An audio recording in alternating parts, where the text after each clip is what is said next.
This is Mind Your Mornings with Chandy, a fortnightly podcast that takes you on the journey to a brave new you. In conversation with Arjun. Hello and welcome to the second season of Mind Your Mornings. In this series, we will be looking at mental health from within. Hi, I'm Brian, back again with another conversation to discover a new perspective from inside the therapy room. With the support of the team at Chandy and Associates, and of course our gracious clients, we've decided to uncover some of the mysteries that surround mental health.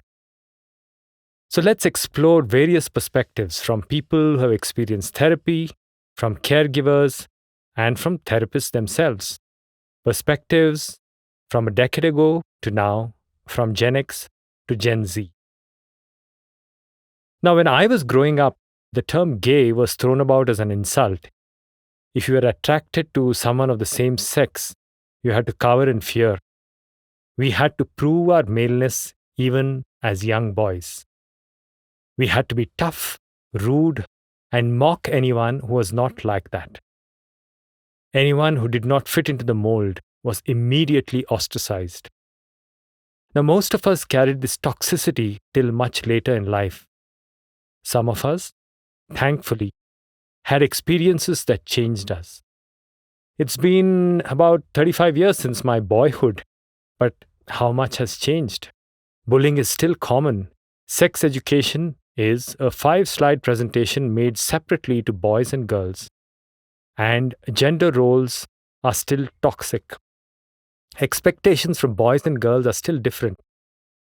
Have we made progress? Yes. Is it enough? Sadly, no. In a world where straight is supposedly normal, any other form of existence becomes wrong. The queer community often has to justify their mere existence. What happens when you're young and queer, when you begin to sense attraction before you even have the vocabulary for it? When everyone around you mocks you for the way you talk or the way you walk? You internalize the shame and begin to resent yourself. This is not a story from the past. This is the reality of today. While some of us are fortunate to get support, many still struggle to express themselves. Today, we have a special guest. Arjun is an advocate and a brilliant photographer. Growing up queer, he has faced the anger and ridicule of society. He would like to share his journey and his experience with us. With Arjun, we have Padma, his therapist. Padma is an unbiased listener and sees herself as an enabler on the journey of individuals to healing. She has over 20 years of experience in counselling. She specializes in working with adolescents, parents of children, and young adults. Welcome to Mind Your Mornings, Padma. How are you feeling? Thank you, Brian. I'm glad to be here. Good. Great, fantastic. And welcome, Arjun. Thank you for coming here and, of course, sharing your experience with all of us. Thank you, Brian. More than happy to tell my story here so that it touches at least one person out there and makes a bit of difference in his life. Yeah. That would be a good starting point. Fantastic. I'm sure it will. Arjun, now you've been seeing Padma for the last 10 years. You were just about 16 at that time when you first started, correct? Yes, I was 16, 10 years back, and it was in my college where I met Padma ma'am. And it was the perfect time, I would tell you. It was like mid-teens. That is perfect time for anyone who is suffering from their sexuality as to what it is. That's a perfect time to really introspect, think about it, whatever comes out of it. Right. Can you tell us a little more? How did you get to know about counseling and think back to what your initial sessions were like? And can you share that? Okay, counseling therapy was something a alien subject for me. I really didn't know anything about counseling or what do they do or how it works.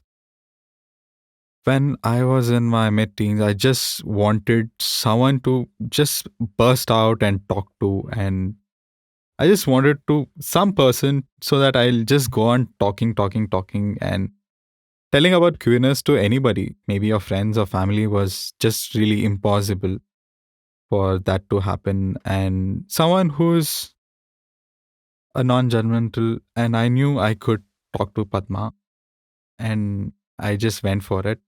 I was in my pre-university college, and it was mandatory for every student to go meet a counselor.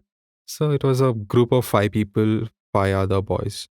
I went to Padma ma'am, and I saw her, and I knew I have to talk to her, and she was more than welcoming.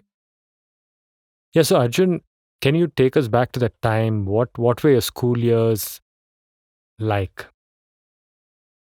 Okay, when I look back at my high school days, this is where all your hormones are in your highest level, and in a society where a boy or a girl, it's you have to fit in the framework of it, and if you don't, you're just an odd one out.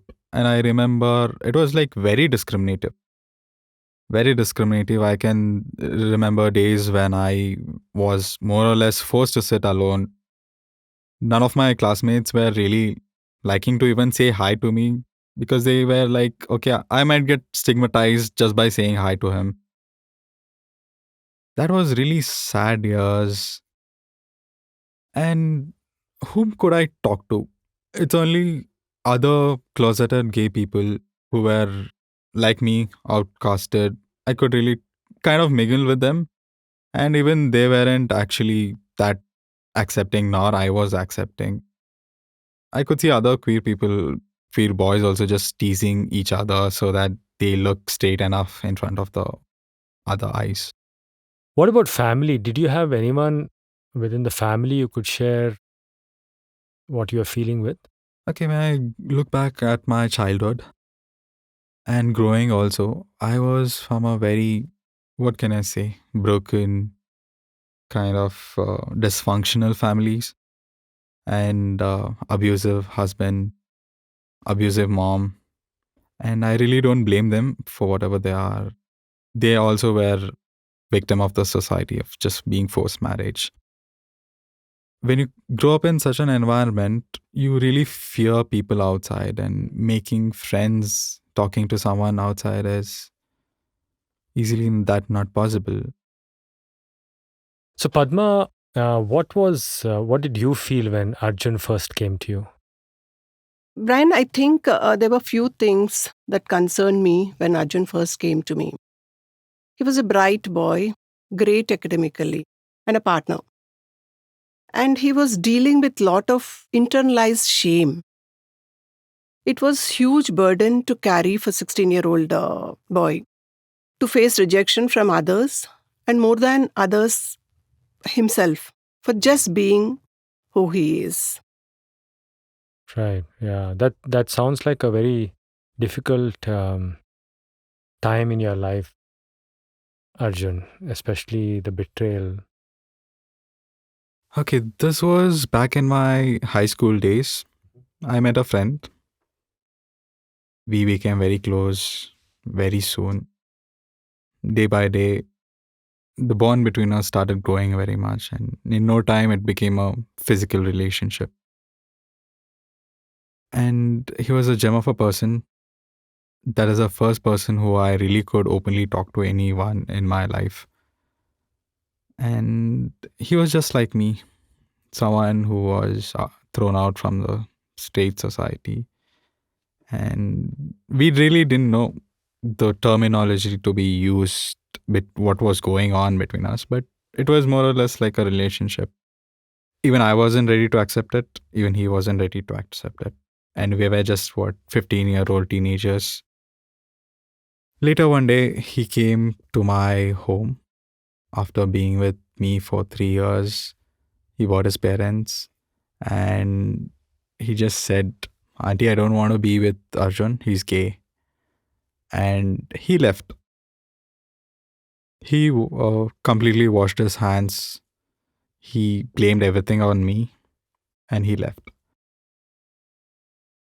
This thing I really couldn't say to anybody. And the only two friends who I had, if I ever would have told them, I would have lost them for sure. I cannot tell this to my parents. And I did cry. And my family members were like, "You're crying for a boy." That was a huge betrayal for me. You know, you actively, like, he really red carpeted me to the world of queerness. He brought out that phase of me, which was deep inside me, and suddenly accusing me for being gay and just going out it. I couldn't accept it. This is one huge thing which was going on in my mind, and this is what I started speaking to Padma ma'am.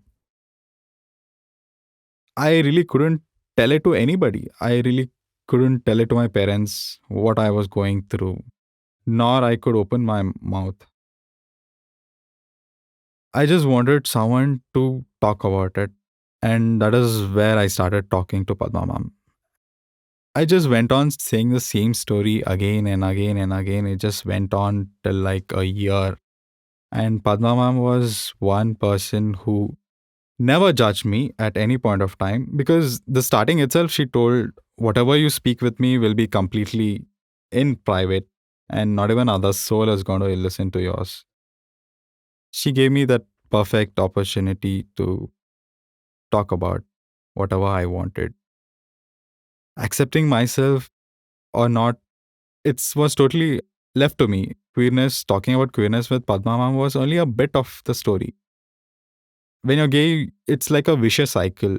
It just from one point to another point, it goes on. It might be one problem, it just leads to another problem. So 75% of the time in my schools or colleges, I had to really fight homophobia. Like, when can I even study if the environment is so toxic? She built up my confidence. She started showing me the world. Maybe it's not like this, it may be another story to it. The view of, it was more of like relearning stuffs. Got it. What about you, Padma? What were your go-to principles in the way you handled Arjun?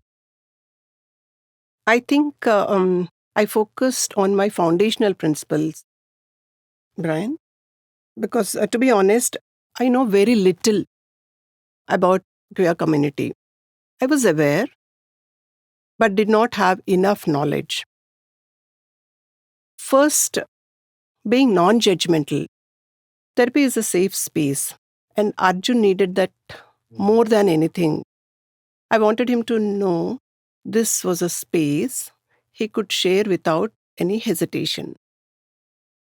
Second, I was very conscious of not pushing him to accept his identity. He was just not ready, and my role was to be with him on his journey, not to push him. But what I did, spend lot of time learning about LGBTQ community. I spoke to my daughter who worked with this community, and I was started reading journals, articles, news, and I watched relevant movies. I think people sometimes think counselors know everything. Not really. We also have constantly upgrade and learn. Yeah, of course, I feel whatever Padma ma'am said is absolutely true. And she was one turning point in my life, without which I wouldn't really be sitting here. The more positive thinking she brought me into, it just not only in my personal life, like the career wise, also, it made a huge difference. I took up law, I got that confidence enough, not only to protect myself, I can really protect another at least 10 queer people out there. That's the one thing I took up law for, to be an advocate. And that's all thanks to Padma ma'am, which I am here today. That's great. She clearly helped you see that your identity is a lot more than your orientation, right, Arjun? Yes, Brian. It was a very long journey with Padma ma'am. When I can look back, After my friend betrayed me, I literally became a prisoner in my own house, doing any like basic what a everyday human does. It was very difficult for me just being at home. It would be like my parents were like, why don't you be like other guys? Why are you not like them? When you just go outside, it's the same discrimination. Discrimination just starts from your house, and everywhere it's the same outside. You really wish you just wake up from this and just turn straight. I did everything, whatever possible. I even went to doctors. I used to tell the doctor, just turn me straight. I don't know how. I would have done anything. Even eating a shit would turn me straight. I would have done that. It's all thanks for Padma Ma'am's tricks, which I could really survive. I wasn't accepting myself that easily. It took me another more than like half a decade after I met Padma Ma'am to really accept myself. Slowly, slowly, I started accepting it. And one fine day, I was bold enough. And here you are. Yeah, that's great. After everything you've been through, Arjun, I'm so glad you're better now. And sitting with us and being able to talk so well about your difficult journey. Padma, so how would you capture the difference between the Arjun of a few years ago and the Arjun of the present day? I think I saw him slowly evolve from being unsure to a little sure about himself. After he told his friends that he's queer, he called me. I was really, really happy for him. Brian, Arjun was wearing a mask all his life. Arjun, your story is so heartbreaking and yet so inspiring. I'm really sorry you had to go through this just for being yourself. If you had one message, Arjun, for people, queer and their friends out there, what would that message be? Well, Ryan, this is my story entirely, and I'm not being a mouthpiece to the queer community because every other sexual orientation people have a different story to tell. And this was my story. Saying it's like I've never declared myself boy when I was born, nor declared myself gay growing up. It is more like the society gives you the roles to play, and you're just stamped on your forehead that you are, and we have to take it going. I look back at my best friend who betrayed me. I felt more used back then. But now, if I look back and look at his point of view, I can tell you that even he was saving himself from, getting this stigmatized. Like, people were just telling, oh, Arjun is your boyfriend, oh, how is your gay mate? It wasn't happy for him to listen, nor me. So he had to do that to protect himself. I've got used to it now, but back then it was something which I couldn't take it at all. When the only person who was so close to me could do this, the entire world is the same. And what's your message to parents and schools and colleges and society in general? Okay, starting with parents, don't cage your child. Everyone is fluid in their own kind. They were born in a different generation than you are. Right. And educational institutions, schools. Educational institution, when I look at my school, if I would have ever complained that I'm going through bullying at school, they would simply say that you have to be strong enough. It's just like saying a rape victim, like couldn't defend yourself. It's your problem. It's not theirs. Education institutions are a den of ignorance. They should not only see your physical health, but also go to a mental health education, sex education. Counseling should be really made mandatory everywhere so that what I see people nowadays, those teenage queer people, what they're going through, or my age queer people, what they're going through, I would have been one of them. What can I say? The kind of confusion they are in, the sleepless crying nights, I would have been one of them if I haven't really had this opportunity of getting a therapy from. So that's great, Arjun. Thanks for that. I would really like to thank my 16-year-old self who never gave up and went on. I would just say that even if people around you think the earth is flat, don't bend to the fanatics of the society.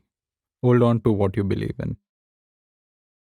And I would really add in, I'm not preaching about homosexuality here. It's more of human rights and every person's right to freedom of choice and expression, the right to live however they want, and access to mental health support system without being stigmatized from anywhere. So great, Arjun. Thank you for sharing wise and wonderful and inspiring words for our listeners. I hope this message reaches as many people as possible, parents, children, other societal institutions. Thank you for being here and sharing your journey. Thank you, Padma, for showing us the role of empathy and openness that has transformed Arjun's life, and I'm sure transformed the lives of many of the people who come to you. Well, thank you, Brian. Since it's a Pride Month and sharing my life experience, I would really be happy if it touches another queer person. It's good to be accepted, but I exist irrespective of your morality. So we have a lot to learn, and we can start by replacing fear with curiosity or the interest in discovering more, as Padma has shown us. This episode notes have a few links shared by Arjun that are a good place to start. We have a long way to go.